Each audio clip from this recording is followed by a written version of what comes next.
नमस्कार दोस्तों, आप सब कैसे हो। मैंने आपको हमारी बायोलॉजी की क्लास में पहले पढ़ाया था अलैंगिक जनन यानी एसेक्सुअल रिप्रोडक्शन। अब मैं बता रहा हूँ थोड़ा सा आपको लैंगिक जनन के बारे में। ये आपकी क्लास का लगभग लास्ट टॉपिक है फर्स्ट चैप्टर का। लैंगिक जनन मैंने आपको बताया था कि इसमें दो विपरीत जनकों की आवश्यकता होती है, एक नर और एक मादा। और नर में नर युग्मक होता है, मादा में मादा युग्मक बनते हैं। नर युग्मक यानी कि XY और मादा युग्मक माने XX। अब इन दोनों से मिलकर तैयार होता है युग्मनज, जिसको कहते हैं हम जाइगोट, और इससे तैयार होता है भ्रूण, और उसी को कहते हैं हम आगे जाकर शिशु यानी कि नवजात बच्चा। लेकिन ये प्रोसेस क्या है कि जैसे मैंने कहा इसमें 2n और इसके पास भी 2n, तो यहां से क्या होगा,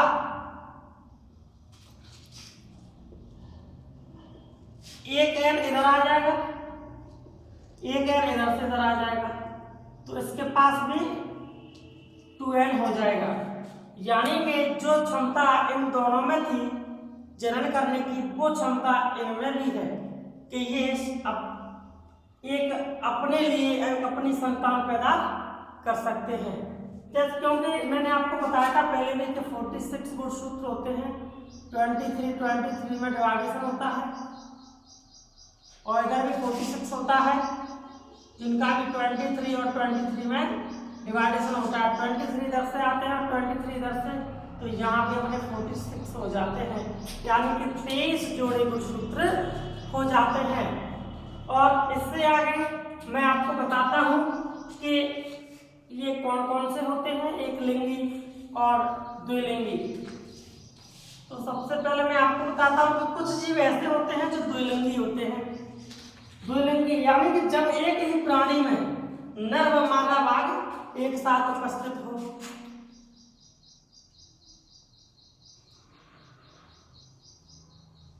द्विलिंगी यानी कि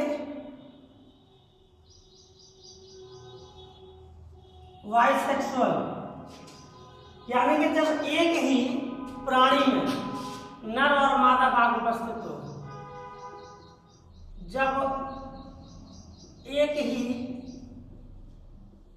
प्राणी में नर व मादा भाग उपस्थित हो। फॉर एग्जाम्पल हम देखते हैं एक ऐसा प्राणी जिसको नर और मादा अलग अलग जरूरत नहीं है, जिसमें एक ही प्राणी में नर और मादा दोनों भाग पाए जाते हैं। जैसे मैंने एग्जांपल में ले लिया इसके लिए केचुआ ले लो, और इसके लिए आप स्पंज भी ले सकते हो। आग लगा दिया करो। यानी कि केचुआ एक ऐसा जीव है जिसमें दोनों भाग पाए जाते हैं, इसी में नर भाग और इसी में मादा भाग पाया जाता है। केचुआ स्वतः ही ये जनन करने किसी दूसरे प्राणी के पास नहीं जाता, ये स्वतः ही नई संतान बना सकता है और नई संतति को जन्म दे सकता है। इनको कहते हैं द्विलिंगी प्राणी। और एक होते हैं एक लिंगी यानी कि यूनिसेक्सुअल।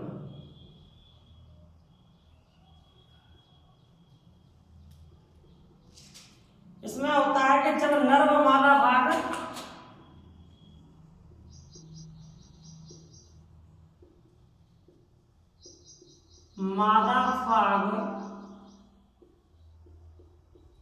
अलग अलग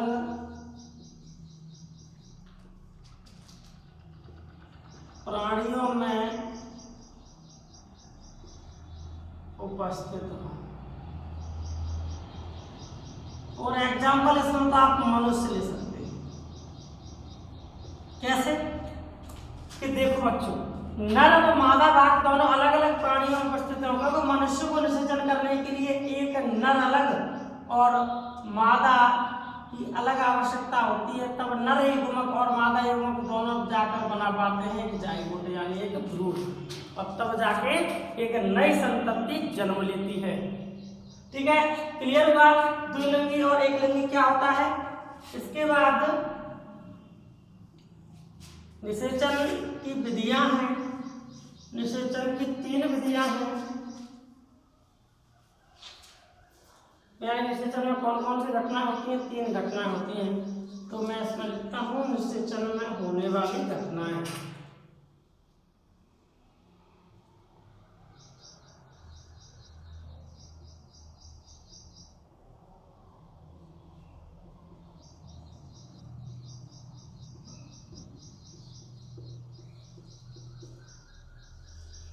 निषेचन में होने वाली घटना, निषेचन में 3 घटनाएं होती हैं। नंबर 1, 2 और 3। एक तो होता है निषेचन,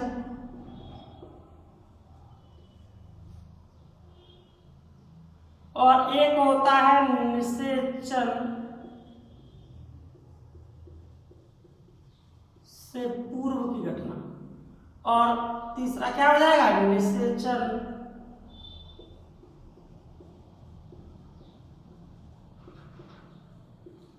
से पश्चात यानी निषेचन के बाद की घटना। यानी एक निषेचन पूर्व घटना, एक निषेचन और एक निषेचन पश्चात घटना। अब मैं आपको बारी बारी से समझाता हूं कि सबसे पहले लेता हूं मैं कि निषेचन पूर्व घटना क्या होती है।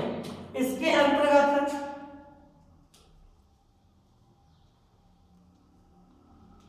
निषेचन से पूर्व के अंतर्गत निषेचन से पूर्व घटना होने वाली घटना पाई जाती है, जो कि 2 चीजें होती हैं। देखो मैंने कहा नर और मादा ने मिलकर कुछ ऐसा बनाया हुआ, तब जाके ये यहाँ निषेचन संपन्न हुआ। तो इससे पहले क्या हुआ, युग्मक जनन हुआ। क्या हुआ, युग्मक जनन।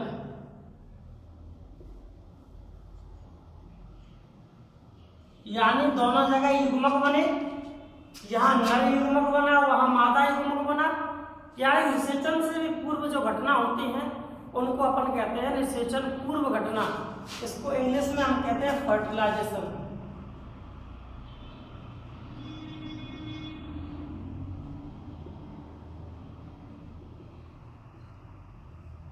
इंग्लिश में थोड़ी थोड़ी साथ ही साथ याद रखना।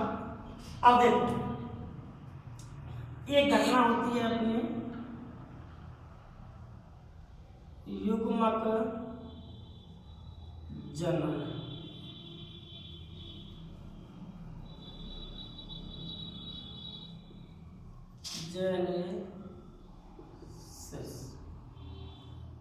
गैमेटोजेनेसिस। अब ये क्या होती है, युग्मकों के निर्माण की प्रक्रिया को ही हम युग्मक जनन घटना कहते हैं। जैसे नर से क्या बना, नर युग्मक। ध्यान रखना युग्मक का मतलब होता है जोड़े। युग्म का मतलब होता है जोड़े। जैसे X और Y बना नर वाले में, मादा वाले में X बना, ये 2 है तो इनको युग्मक कहते हैं। ये नर होगा, नर वाला है इसलिए इसको नर युग्मक, और ये मादा वाला है इसलिए इसको मादा युग्मक। ठीक है, एक तो होता है ये वाली घटना आपकी कि युग्मक जनन, और इसी में एक और घटना आती है युग्मक रूपांतरण।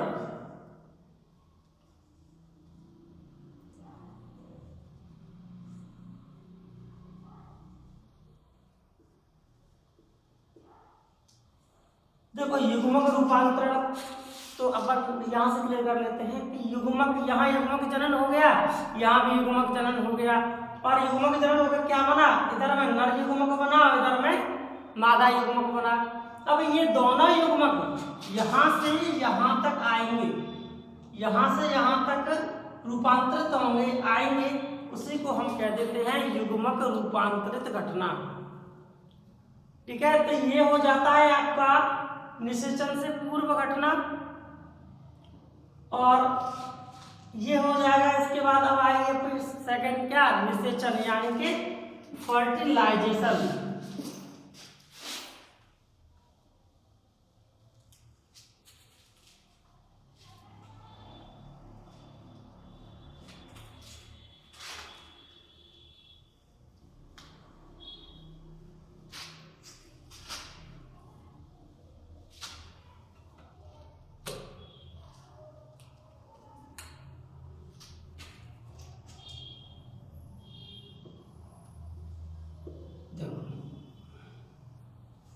निषेचन घटना क्या होती है, यहाँ नर पर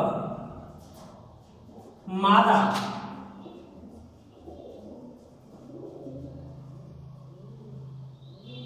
संलयित होकर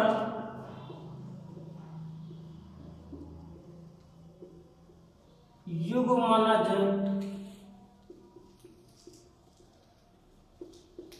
का निर्माण करते हैं।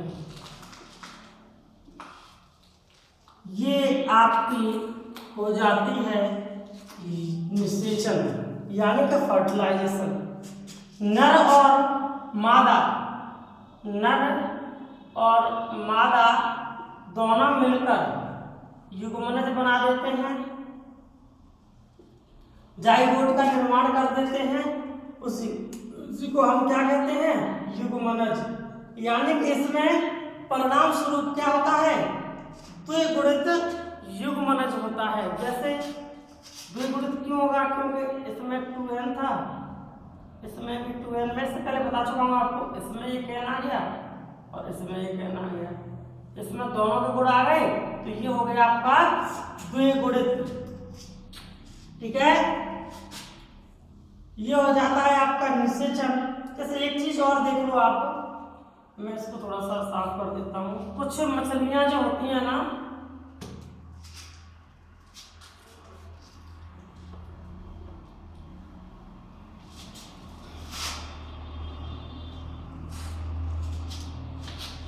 जैसे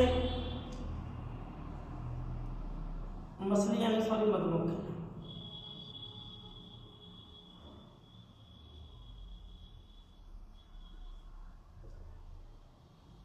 कुछ मधुमक्खी कौमा छिपकली,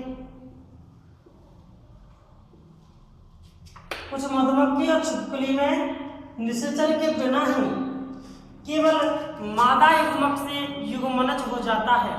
जैसे कि छिपकली जो होती है ना, यानी कि मधुमक्खी में नर मधुमक्खी भी पाई जाती है, लेकिन कुछ मधुमक्खियां होती हैं, जैसे इनको अपन ड्रोन का नाम देते हैं। ड्रोन ऐसी मधुमक्खी होती है जो इकलौती रानी मक्खी ही जनन कर लेती है, उसको नर मधुमक्खी की जरूरत नहीं होती है।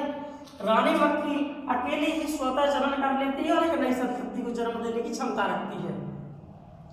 लेकिन छिपकली भी ठीक होता है। आपने देखा होगा, कभी आपने सुना है कि कोई छिपकली में नर छिपकली भी होती है?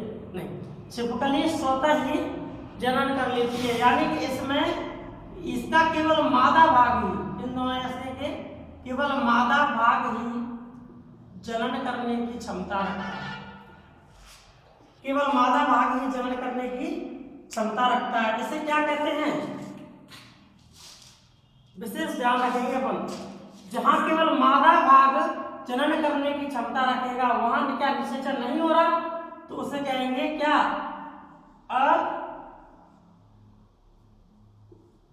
अनिषेक जनन। अनिषेक जनन, अनिषेक जनन यानी कि इसमें नर और मादा अलग अलग नहीं है, केवल मादा भाग ही, यानी मादा भाग से ही जनन हो रहा है। उसको अपन क्या कह देंगे, अनिषेक जनन।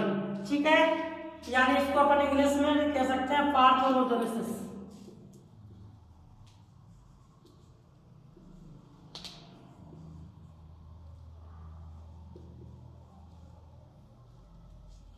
पार्थेनोजेनेसिस कहते हैं इसको इंग्लिश में। इंग्लिश वर्ड थोड़ा थोड़ा सा आप याद रखेंगे। हाँ, एक चीज और, एक बात और बताना मैं भूल गया इसमें, कि इसमें मैंने आपको यहाँ बताया कि निषेचन में जो नर और मादा भाग लेते हैं, जैसे नर और मादा जहाँ भाग ले रहे थे वहाँ 2n और 2n, तो इसके n आ रहे थे, तो यहाँ पे 2n हो रहा था। लेकिन यहाँ केवल यहाँ एक गुण यहाँ से, एक गुण यहाँ से आ रहा था, तो इसमें क्या द्विगुणित हो रहा था। लेकिन ये द्विगुणन, इसमें द्विगुणन नहीं पाया जाता है, इसमें एक गुणित होता है, क्योंकि ये केवल मादा भाग से ही जन्म ले रहा है। यहाँ केवल मादा भाग से ही जनन हो रहा है, इसलिए द्विगुणन नहीं, इसमें द्विगुणन नहीं होता। ठीक है। इसके बाद निषेचन भी दो प्रकार का होता है, एक अंतर निषेचन और एक बाह्य निषेचन।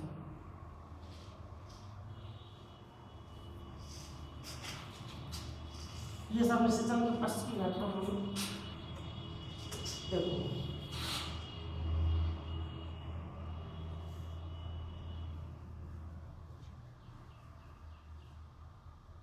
एक हो जाता है अंतर से बाह्य निषेचन और दूसरा हो जाता है अपना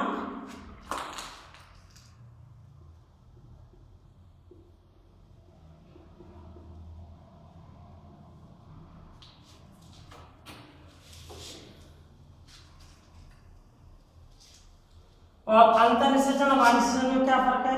बाह्य निषेचन यानी अपन इंग्लिश याद रखना चाहें तो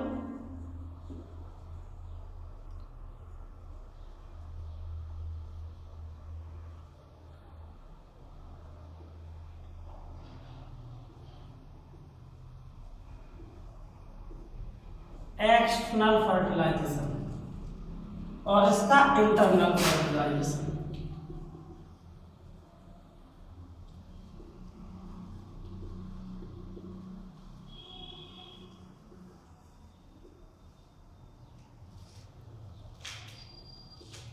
अगर अपन इंग्लिश से याद रखना चाहें तो इसका होता है एक्सटर्नल फर्टिलाइजेशन और इसका होता है इंटरनल फर्टिलाइजेशन।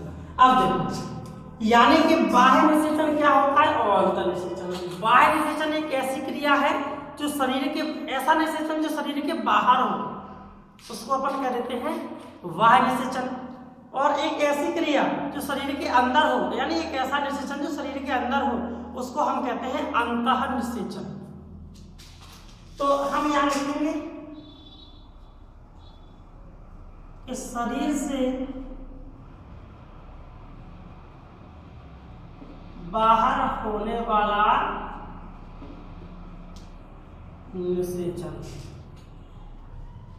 और ये शरीर के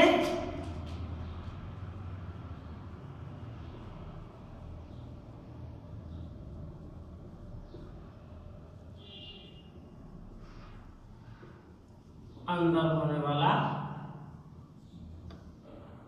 निषेचन।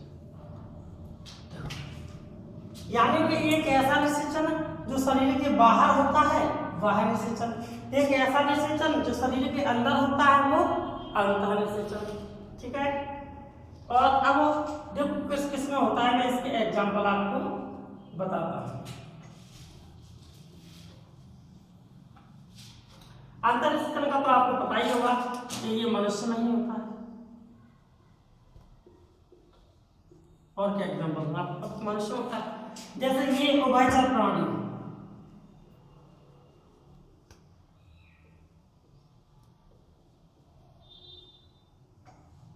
या मछलियां,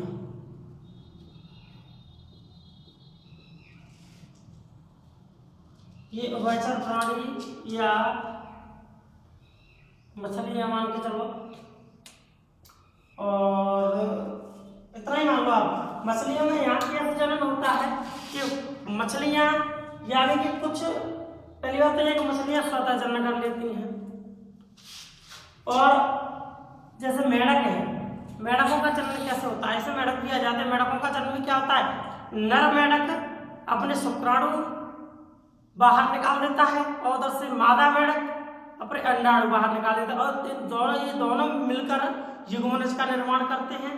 क्योंकि मैंने आपको बताया था कि स्टार्ट में बताया था कि नर युग्मक में क्या बनता है, शुक्राणु, और मादा युग्मक में बनता है आपका अंडाणु, और ये दोनों मिलकर क्या का निर्माण कर लेते हैं, युग्मनज का निर्माण कर लेते हैं। तो अपने यहाँ तक समझ में आ गया। ठीक है। समाचार प्राणी, मछलियां, सवाल जो भी है, बाहर निषेचन और अंतर निषेचन क्लियर हो गया। और अब आपका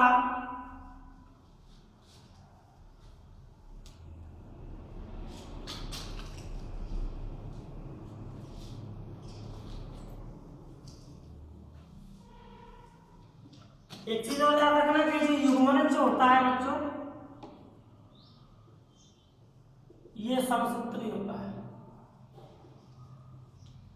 क्योंकि इसको बहुत सारी कोशिकाओं का समूह मिलकर बनाता है। यहाँ से नर युग्मक से आते हैं, मादा युग्मक से आते हैं, तब जाकर जाएगा मिलकर तैयार होता है। अब आपका एक लास्ट बचा है भ्रूणोद्भव। भ्रूणोद्भव क्या होता है? भ्रूणोद्भव वैसे तो आपको मैं सब कुछ पहले बता चुका हूं,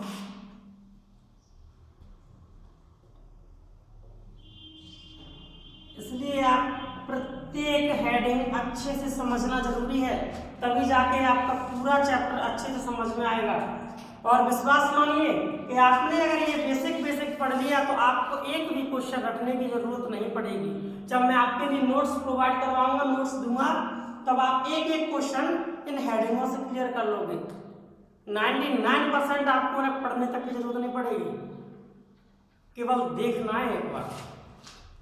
तो भ्रूणोद्भव क्या होता है? इसमें क्या होता है कि युग्मनज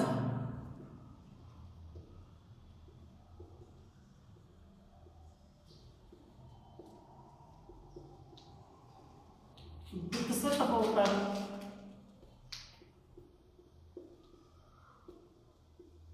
भ्रूण का निर्माण करते हैं, वही क्या होता है? भ्रूणोद्भव घटना कहलाती है। जैसे मैंने आपको बताया कि